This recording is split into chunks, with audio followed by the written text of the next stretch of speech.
Boy, that was fast. That did fly by. Wow. We'll start the Q&A in just a moment. I know I've got to call out on a few people. I have one for you, though, to lead it out. Have you followed the franchise and its iterations, or have you left it alone since two? I've seen some of them. The one I like best is Texas Chainsaw Massacre at the beginning. The one with Jessica Biel, I thought she was sterling. I thought they did fun things with the story. The one I liked least was 3D. I mean, it just had a time warp that you can't get past. You just can't. Sorry. So it was sort of like that. I feel like if a filmmaker wants to take a run at a movie and make it his and do something original and interesting and crazy, go ahead, give it a shot. Show us what you got. You know, I don't see anything wrong with it. But if you're gonna be like, you know, there's a band that re-recorded Toto's Africa, and they did it note for note. And all I could think is, what the fuck did you waste your time for? I'll just listen to fucking Toto, man. You know, come up with a different rip. You got to do something. I don't know how much of this is true or just urban legend at this point, but when 4 was coming out, I believe Renee Zellweger and Matthew McConaughey, I think they were trying to get it blocked from being released because their careers had taken off by the time it did get out there. All right. I have and they were taken seriously as actors. I don't know if she had won her Oscar at that point. There was such a soft spot in there for me because they went even beyond what you guys did with the comedy level of that one. It is just ridiculous and bizarre and funny. You know, I read a couple of interviews in conjunction with the release of Judy, because she's a phenomenal talent, and she talked about it openly. I mean, I'm not going to say she was not unproud of it. Let me put it that way. She was not unproud of it. I think part of the reason that I take the degree of pride that I take is our film was directed by Toby. And I consider Toby's vision to be unique, and his treatment of his own film is likely the most creditable that you can make. I mean, you can bring, you know, other filmmakers can certainly take their stab at it, but you're never going to equal Tobe Hooper, you know? Yeah. And one more for you. McConaughey talks about it today too. You know, at some point you have to kind of embrace it all, as having been your education and been an important part of your cast. Listen, Sid Haig used to say, everybody does shit. Either they do it for the money, or they do it to help a friend and they don't know how it's going to turn out, or whatever. And I've done that stuff too. You know, I mean, there are movies that I do a little distance dance from. But if somebody asks me directly, I'll talk about them, you know. But if they don't ask me directly, I'm not going to bring them up. That's awesome. Outside, like, do you have a favorite horror franchise that you are not involved with? Here's the problem with franchises for me. It is so hard for me to get past the second iteration of a movie. The further along you go, it's like, oh my God, I don't know. I don't know why I feel that way. I don't know why I feel that way. Friday the 13th, first and second, I can watch on repeat on a loop. And I've put them on, and when they're done, I start them over again while I'm cleaning house or entertaining a friend or whatever. Everything after that. And the last one, when he's living, I mean, you know what I'm saying? You know what I'm saying? Halloween. This last Halloween with Jamie Lee was effective. And I feel like the reason it was effective, did Carpenter direct that? No, he didn't. David Gordon Green. Yeah. He fulfilled, there was something about Carpenter that was present in that film. And it may have been just Jamie Lee's presence, but I loved the storyline on her. I love the way things resolved. I love the additional castmates. I thought that was an excellent iteration of Halloween. But virtually every other Halloween, and I hate to say it, even mine, okay, you can see them wanting to make money. And I hate to say that. Yeah. I get it. I understand. Sorry. And I'm not, It's been look, interesting. I'm not trashing those franchises also. Oh. I am not trashing Sean Cunningham. I am not trashing John Carpenter. I am not doing that. I'm not trashing Halloween H2O with Jamie Lee. You have your choice. I mean, you have an opinion, and it's, I like hearing your take on it. That, you know, franchises can burn out. Some of us horror fiends do dive in and watch the entire thing over a week. Now, hey, I'm weird. I get it. A Nightmare on Elm Street. Let me interrupt you quickly. First Nightmare on Elm Street, love. Second, love. And Dream Warriors, love. Dream Warriors, and because it's Jennifer Rubin, and Jennifer Rubin was one of those gorgeous women in the 80s. You couldn't take your eyes off her, and she was so fucking effective in her role in that film. And so those Freddies I like. All right. Ed, I believe you had a question, and then Chris, you're going to be up next. Mr. Snyder, are you here? What's up? I'm here. Hello. I don't know where to look. No, I'm in a dark room, so I don't have the video on right now. How you doing? Okay. All right. So what's the story behind your little cameo in Texas Chainsaw 3? This is a very juicy story. I have done Stepfather 2 for Jeff Burr, one of the most talented men that I've ever known. He wrote and directed a movie called Straight Into Darkness. It is very hard to score. If you find a copy, it'll cost you $150. Buy it because it's fucking genius. That's I'm on it. I did. Stepfather 2 to me is one of the better sequels that's ever been made in a horror franchise. And partly it's because we had Terry O'Quinn, and partly because John Auerbach wrote the script and he never wrote another one. And that's a loss because that guy had talent to spare. So I do Stepfather 2 for Jeff, and my death scene is not to the liking of TriStar, and they want to reshoot it. And Jeff comes to my house and he says, Caroline, they're going to reshoot it, hell or high water. I love what we did. All I'm going to tell you is ask for as much money as you can get. And I went, okay. So Jeff did me a solid. And I went back and they reshot my death scene. When it came time for him to do Chainsaw 3, he said, I want to keep Stretch alive. I want people to see her. I want them to know that she went from headbanging music to being a journalist. I want you to be a little bit of lefty. Will you do this? And I said, I'll do it for no money and no credit. Because and so I did it. And this business is about that kind of stuff. It's hard to find true alliances. You may have a creative bond with somebody, but when it comes to business, things go awry. You may have a business bond with somebody, but creatively, they don't have anything for you. It's an odd group of elements. But with Jeff Burr, there's everything. And I have told him repeatedly, if you ever want me to work for you, fly me and feed me, and I will be there for you. Nice. That's awesome.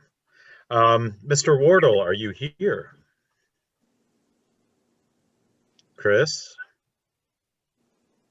He was just on here. Yeah. All right. While we're waiting for Chris, Yeah, Hey, he's there here. he He's is. here. He's here. okay. There he is. I can't tell if he's muted or not. Chris, are There's you so muted? many. Hello. There we go. Hello. Hi, Chris. Where Have are you ever got to meet Joe Briggs, and what do you think of him?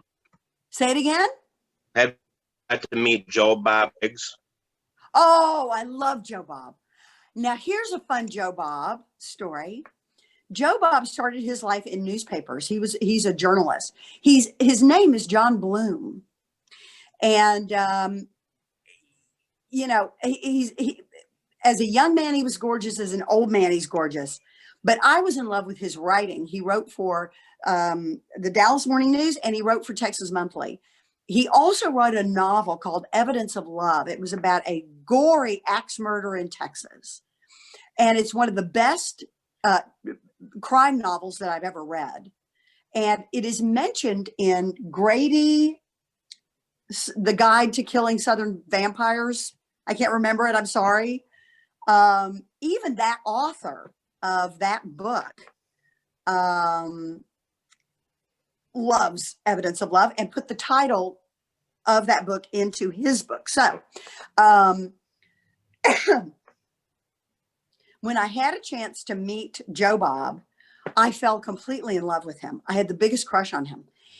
And the thing is, he only came in to work and left. So I didn't get to spend any time with him. I was praying he would ask me out.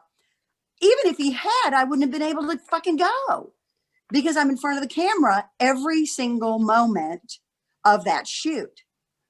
So finally, I get to meet Joe Bob again, 2007, the first Texas Frightmare weekend. And he shows up and he's with a girlfriend, but he's still Joe Bob. And, I adore him. And we've been in touch over the course of the years. And he has the lovely and beautiful Darcy as his sidekick on his show. I haven't been on the show yet. It could happen at some point. I have no idea. But they remain two of the most delightful people that I've ever met. He's one of them. He is like Bill Moseley. He's extremely well educated and cultured, but you wouldn't necessarily know it from his show. The Joe Bob character is really distinctive, and it's based on everybody he grew up with, and that's what I love about it, because I recognize those guys, the way Stretch is all the women I grew up with. That's awesome. Jonathan, you had a question. Sorry, excuse me. Were you talking to me? I'm sorry. Yes, sir. Yeah, long 3 days. I was starting to zone out for a second there. I brought this up to Greg in the chat, and obviously it was hinted at a little bit about the relationship with Lefty and such. But do you think there could be a sequel based off your character to maybe do a little more digging for your family history besides maybe a PTSD of what happened in this film? I would be intrigued by any treatment that anyone would want to make of Chainsaw 2. It would be intriguing. Even if you went prequel, to meet Vanita Brock's mother and Lefty. I don't know. It's such fertile ground to cover. I would love to see somebody do it. From what I understand, there have been numerous passes at trying to get a Chainsaw 2 something.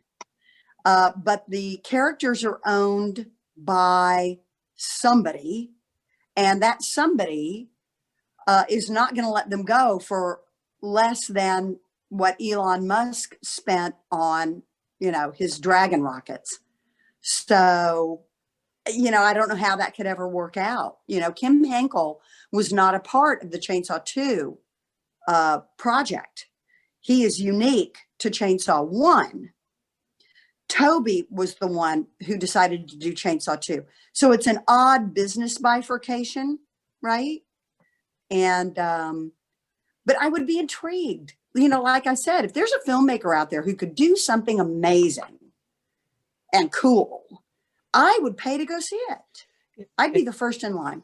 Yeah, I think on a business sense, and I'm not in your field, but it seems like there could be a way to make everybody happy and make money with this and tell a good story, and everybody can be happy at the end of all directions. Doesn't that seem like common sense? I would You think. make some money. I mean, nobody else has said no. Nobody else has been. I don't know who has the rights. I do know the original Chainsaw Trust was comprised of Gunnar Hansen, Marilyn Burns, Toby Hooper, and Kim Henkel. And those were the four sort of trustees of the rights to the Texas Chainsaw Massacre. And of all those people, the only one who remains is Kim Henkel. And I know Marilyn didn't have any children. Gunnar didn't have any children. Toby has his son, who I love and am close to. I don't know who owns, I don't know how you would negotiate rights to that kind of thing. But you would think it seems Legendary has the rights. You would think it would be a common sense kind of thing. It know? would go back to that line I used from Tom McLaughlin earlier: logic, and movie logic. And business logic. Yes. And business logic is the most confusing of all because, I mean, geez, how many people would you have to get into a room to come up with a deal?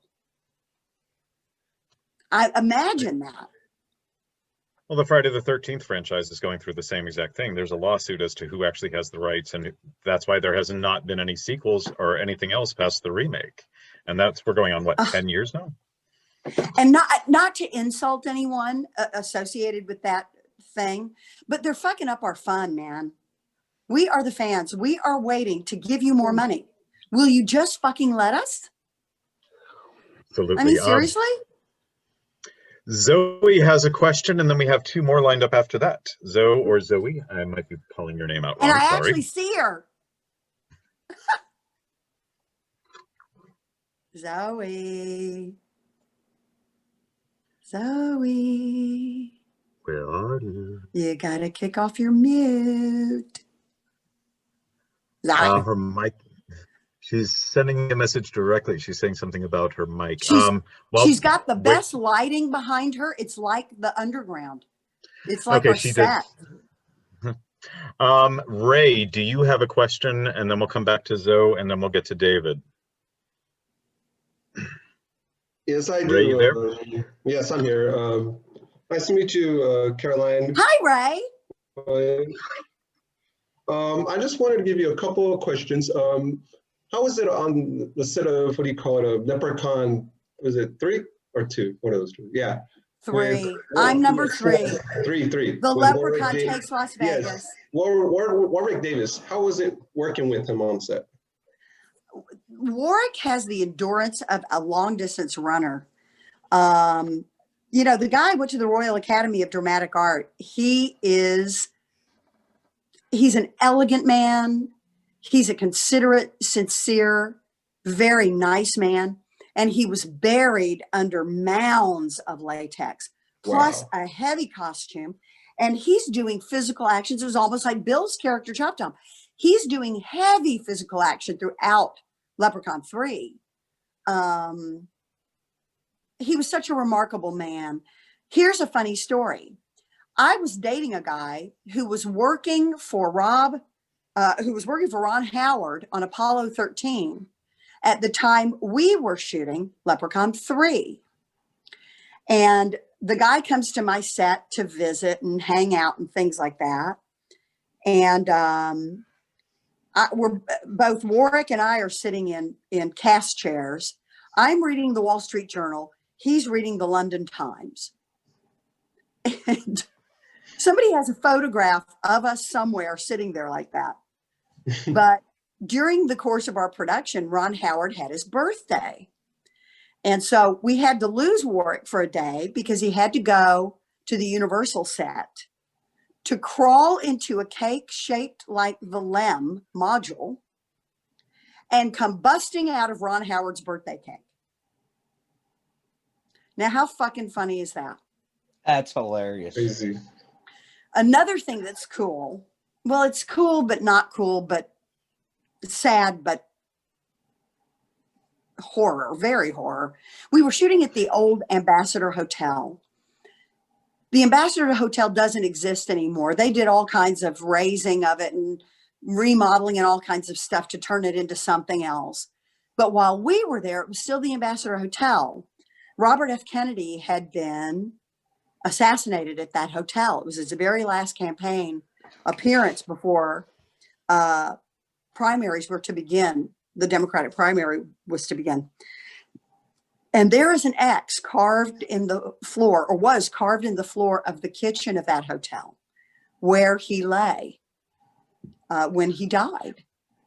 And it's one of those things that everybody at the time, when you would shoot at the Ambassador Hotel, very popular location for a while, it's something everybody went to see.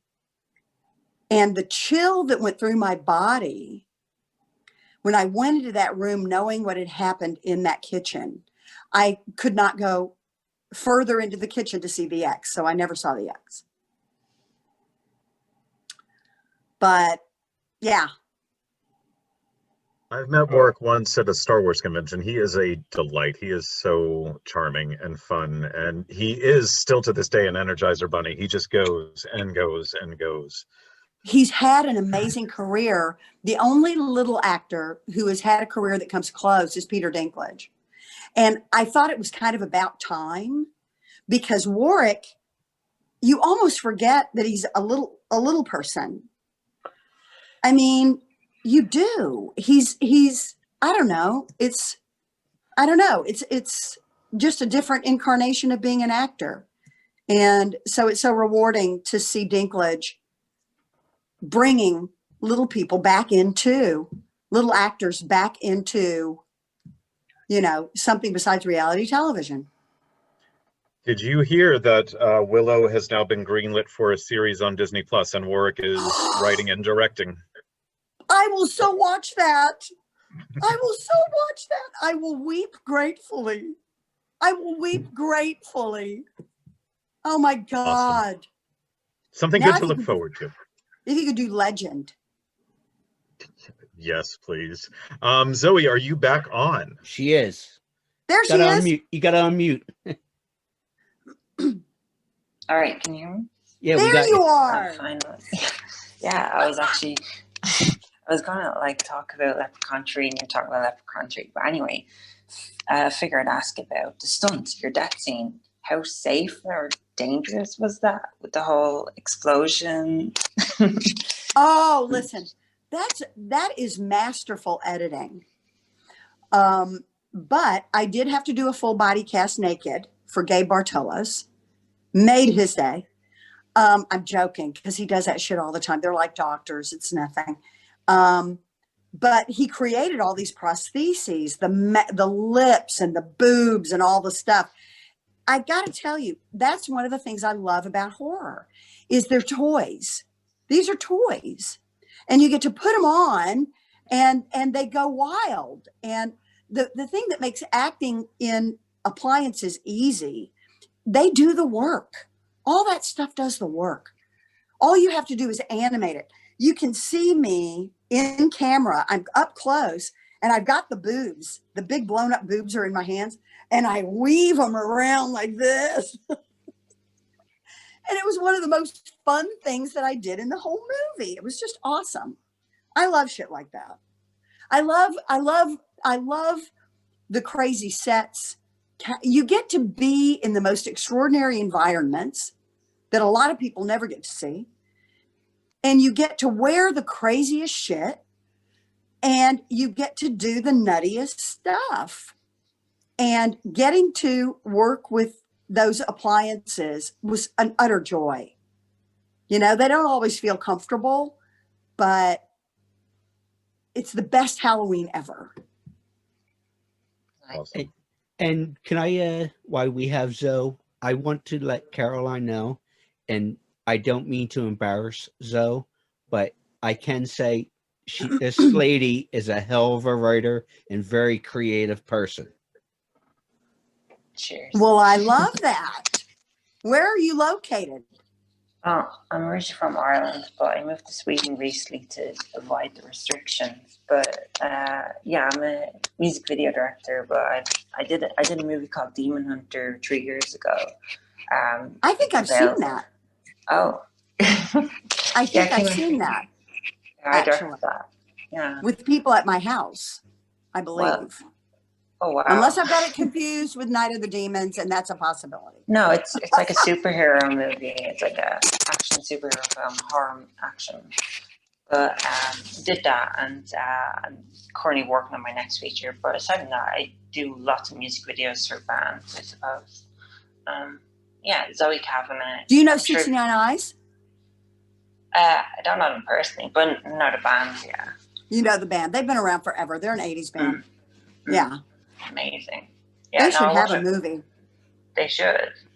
Well, I I'm mean, the gonna- way they look, the music is pretty freaking great. The early on music. Mm. I don't know. That's just me. Well, I'm gonna send some of the music to Caroline, but I wanted to put Zoe over there. Do it, man. I will forward it to you. Yeah. Thank you, Music is Zoe. my life. David was next up for a question. Where is Mr. David? I'm right here. Hi, David. Hello. There's Hey, David. hey, Caroline, how are you? I am very well, thank you. I watched the movie. It was crazy as shit. I know. I know. And I Where'd didn't he know go? that. There he is. I didn't know that it was Chainsaw #2 out.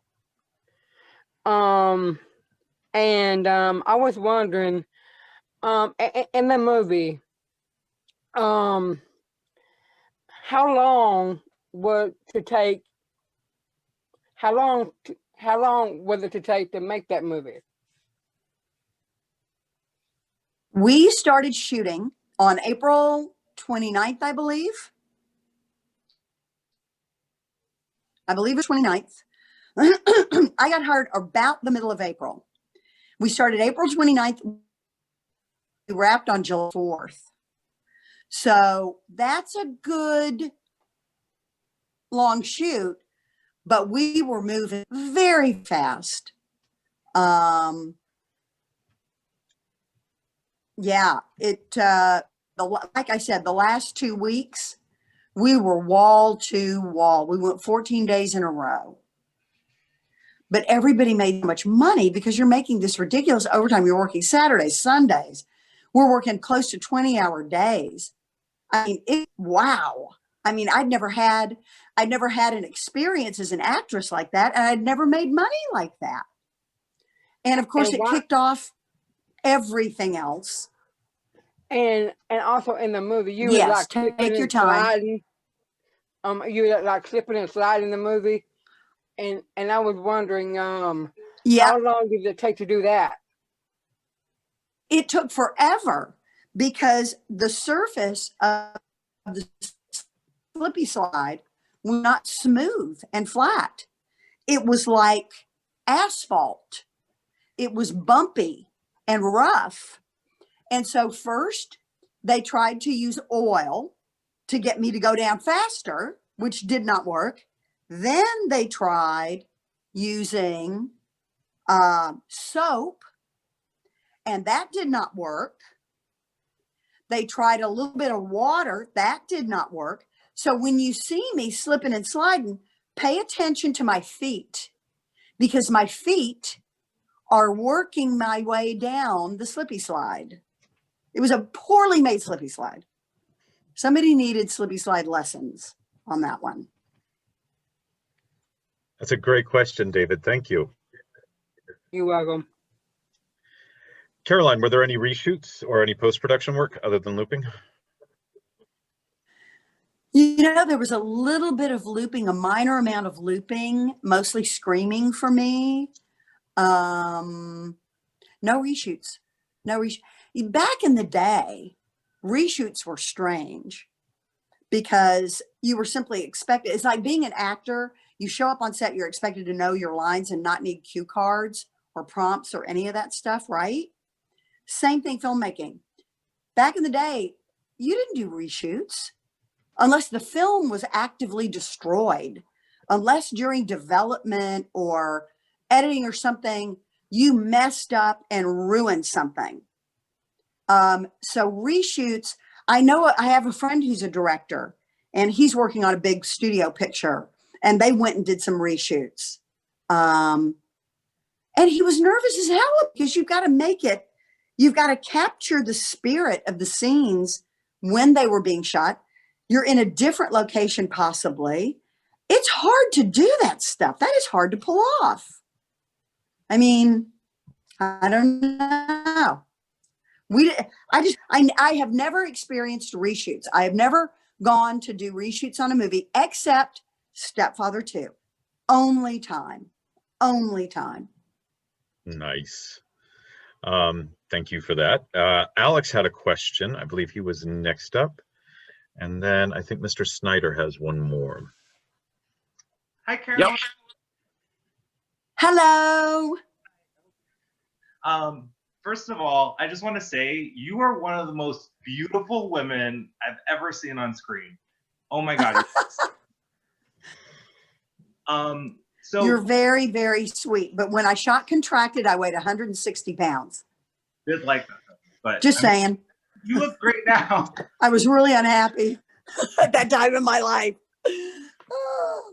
Well, so my question is about another film that I just saw recently, Blind, that you were in. It was a indie film that just came out. What was it like portraying a blind character?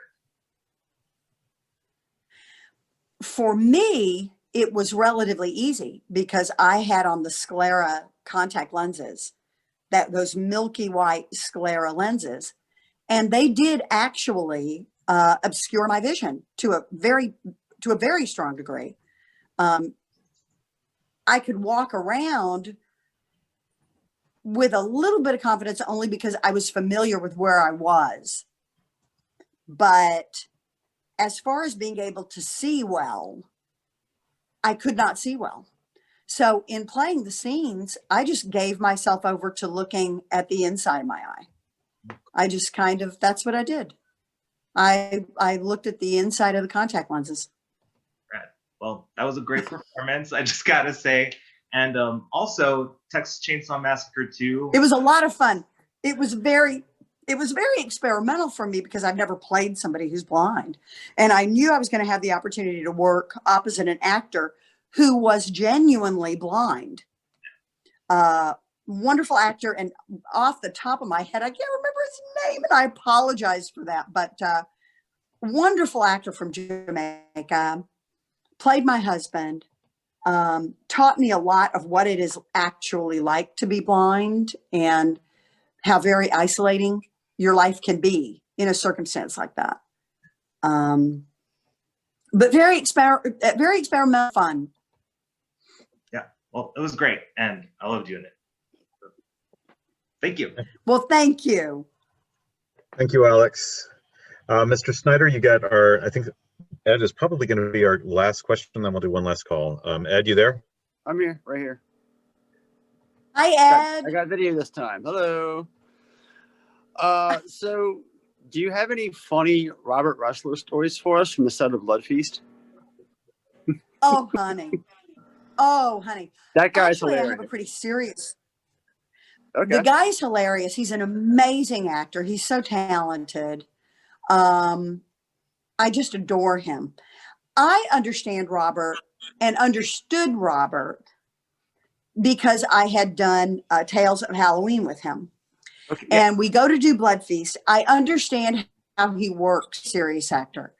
And his technique is very Robert, you know. We're shooting a key scene in Blood Feast as Robert is getting them high with the stuff he puts in their drinks. Me and Sophie Monk, who plays our daughter. He's going to be taking us into the chamber for the Blood Feast. And it's a very important scene. And I knew that I knew what Robert was. There's an undercurrent, a homicidal, angry, incredibly destructive impulse that character has to have, that Robert wanted to have for that scene. Right. So Robert was very confrontational with me. And the German cast and crew, because we were getting closer and closer to each other in rehearsal. And then we start going, fuck you, no, fuck you, no, fuck you. It's role playing, that's what it is. Right. And that is what Robert needed from me at the moment. And that's what, whatever the other actor needs, you've got that actor what he needs, right? Mm-hmm. So I'm doing this with Robert, and I know what he's doing. They were out of their minds. They thought he was going to hit me, which he's going to be murdering me. The subtext of the scene is he's going to be killing his family, and we're going to be eating one of the family's friends. So there's this murderous impulse he's trying to get locked into. So as we do these scenes, it's there and it reads. And the German cast and crew did not understand what we were doing. And they were aghast. And they literally they broke up the scene and they went to a different room and they sat there being scared. They were scared to death, Robert Russler, at that moment, which is, of course, what he was going for. Mm-hmm. But I had to go back there and go, dudes, please. He's role playing. It's not a thing. Right. It's a method thing. Robert does that. It's all good. He had to go apologize to them. They were so fucking freaked out. Wow. But it made his portrayal very effective. Very effective. Because Robert had to play a lot of different levels in that movie. It's actually a damn decent movie. I was about to ask. People love making fun of it, but it's Blood Feast, Fuck them. It's a family drama, and generally family dramas are not my gig. The New Family, it's been done to death. I like the families that we choose. Our family of friends, the family on the Nostromo, the family that is formed during 28 days, the family that you meet. I don't know. You know what I'm saying? Yeah. Right? Yeah. Yep. The families we create can be a lot scarier than just being a mom and looking worried, because when you're a mom, that's pretty much what they relegate you to, unless you're in Hereditary, and then it becomes something else. But I enjoyed it. I enjoyed Sophie Monk enormously. I think she's very, very talented. Mm-hmm. And I enjoyed Robert, and I enjoyed all the German actors that were in the film. I enjoyed Marcel Waltz and his direction. He's very, very talented. And I really love that movie. I do. I have a soft spot for the movie. Good. It's bloody and gory and funny and goofy. It's a romp. And I got to walk across a bridge over the Seine in Paris in the middle of a fucking night. Nice. We got to shoot right by Place de la Concorde and hang around by the Eiffel fucking Tower. And so, I'm good to go. That's so cool. Looks like we have one last question from from Ray. I apologize. Oh. Hi, Ray. Hey, Caroline. Rob, Ray? Ray. Okay. Hi, Caroline. One more question before you There's leave. Ray. This came to my mind because I saw your filmography of, what's it called? You were starring in The Grinch Who Stole Christmas as a Little Who. Is that correct? I was Little Who Woman. Woman. We're in the tiny little car. I was going to ask you, what was it like to work with Jim Carrey at the time of a set, like doing those stunts? We did not work with Jim Carrey. We worked with a green screen. It was an entirely green screened performance. Jim was off stage doing his lines, but he couldn't be present because he's the very same size we are. and it's all, everything we're doing is green screen. We're laying in what will be the background of that scene. So it was all laser pointers and green screen and crazy clothes and the funny car. I mean, I had a great time. It was a unique experience. Sounds fun. I loved wearing a chandelier made of hair on top of my head. That was fun. Cool. I love being a part of a Christmas movie. You know, my kids to this day, they're 25 and 21, 22, and they watch that movie. Mom, there you are. You know, they're still into it. I love that. I think that's great. It's super sweet. I don't know that I ever saw Ron Howard. You know, we were like a second unit thing. I don't think I ever saw Ron Howard. Thank you very much, Ray. And I know we are welcome, getting Kelly. tight on time, so there, you know, we've already brought it up, but I've asked Mr. Jonathan to go ahead and queue up the trailer for 10 minutes to midnight so people can see what. Thank you. Got it. And here we go. It's a brand new movie life for me, guys. You'll see a lot of things you like in this film. What the hell? What need you hell? Ah, here we go. My mom used to play the radio while I fell asleep. Usually she'd turn it off once I conked out, but sometimes she'd forget. And there you were. You know, whenever I heard your voice, I knew it was so far past my bedtime. Just felt like I was getting away with something.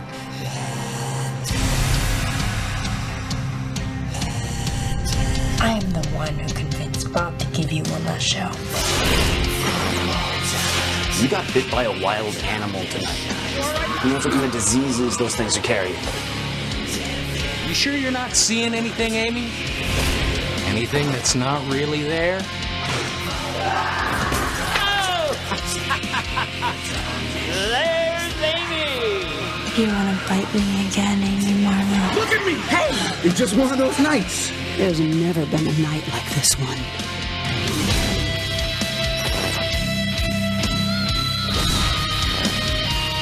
You're losing it, Amy. Everyone is saying so.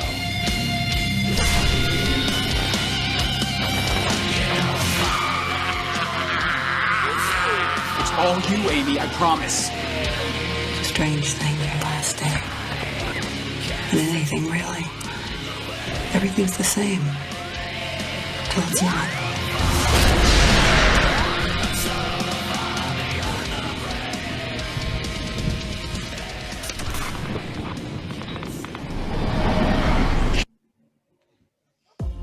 Yes.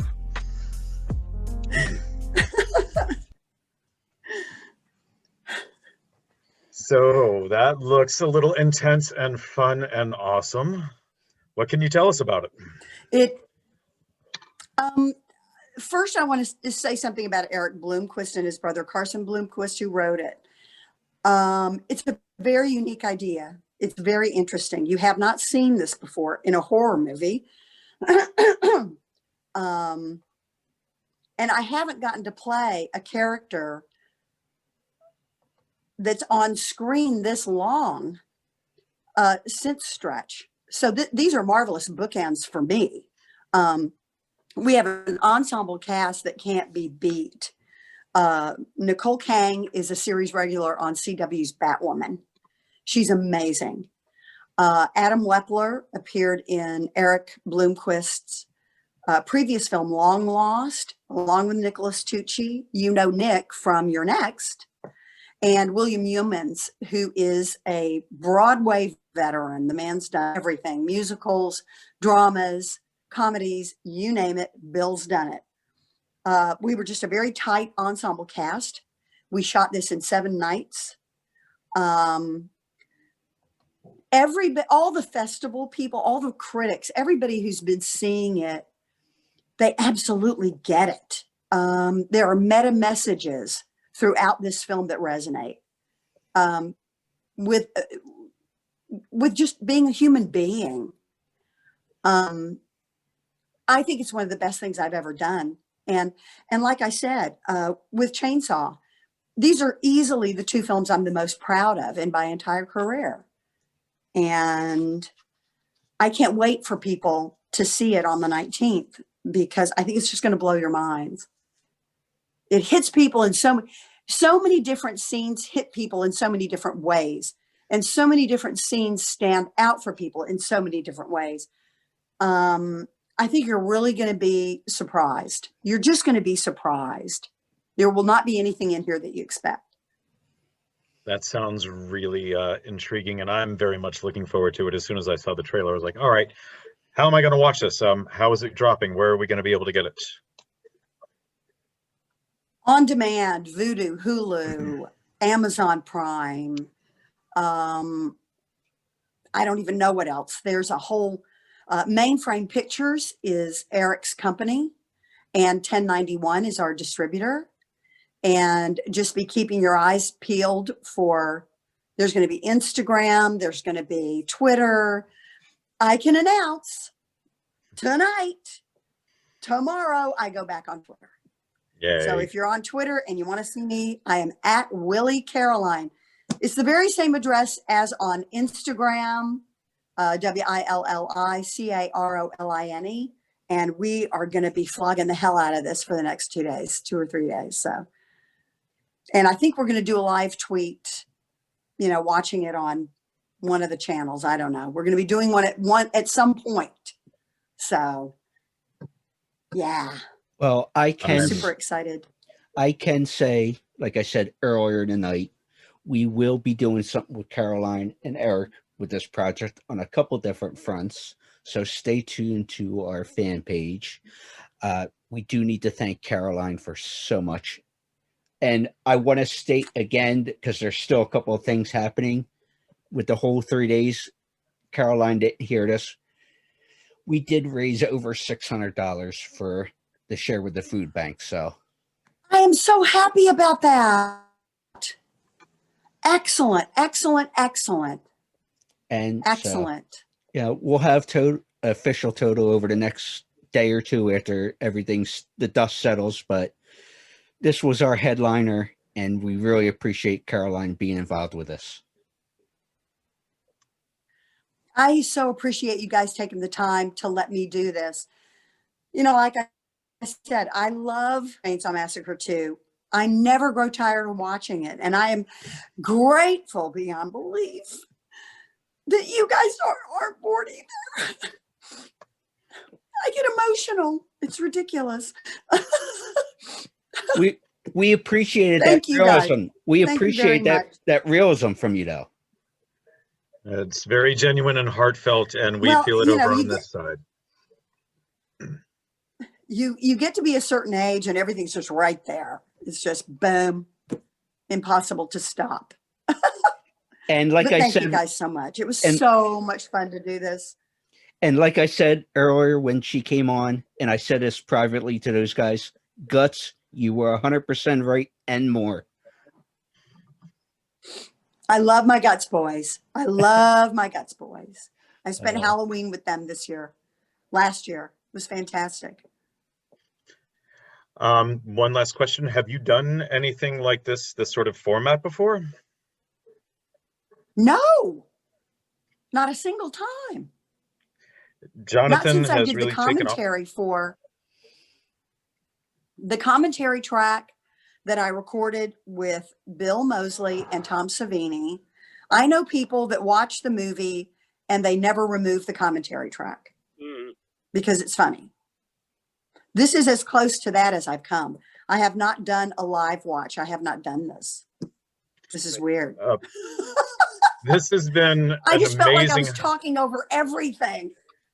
Not at all.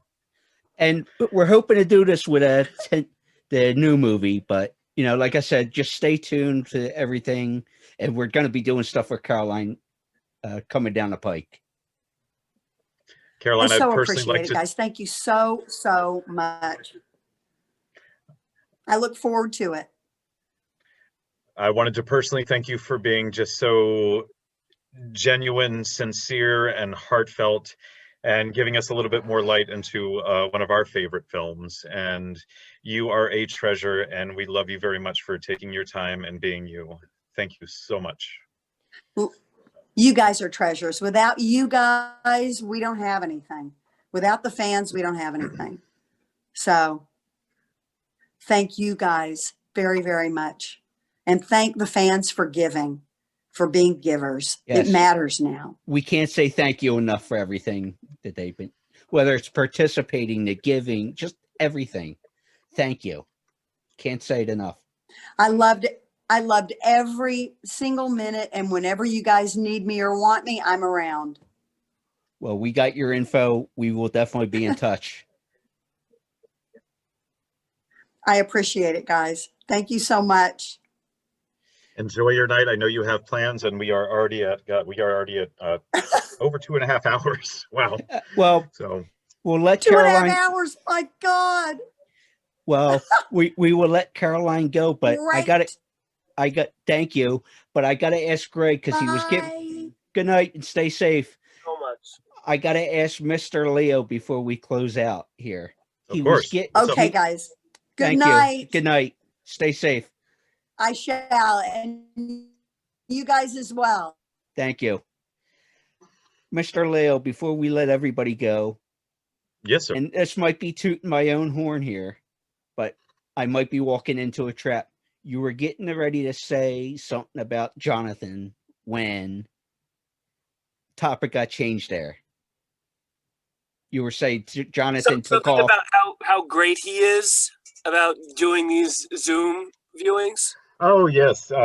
Jonathan kicked these things off, and he's kind of gotten the ball rolling with me, and I can't thank him enough for being, for everything that he does, and especially turning this into a completely charitable event. That is fantastic.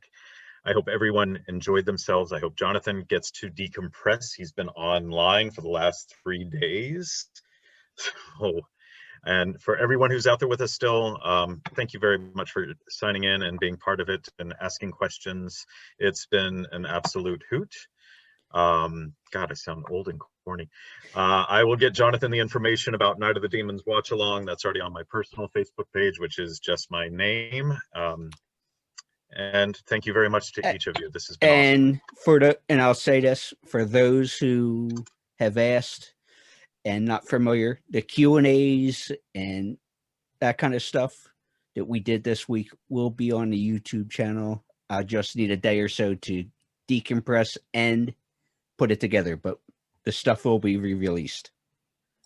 Hey, do you guys think you're gonna keep doing this like after the world gets back to normal or whatever? Because hope so. Awesome. I love these. Hope so. Good. I view these as kind of an alternative to the conventions. It gives people at least a chance to interact. It gives Carolyn gets to promote her new film. Linnea gets to talk about what she's working at. It gives them a little bit of the fan interaction, and hopefully even when we get back outside of COVID, we can keep these things rolling. I always answer, I've had this question come my way a couple of times, Greg, and the only thing I can truly say is, I hope so, but also let's see what happens. I know there's besides Caroline, and I know me and Greg, and he got all excited and fanboy on me the other night when I mentioned a potential idea movie-wise.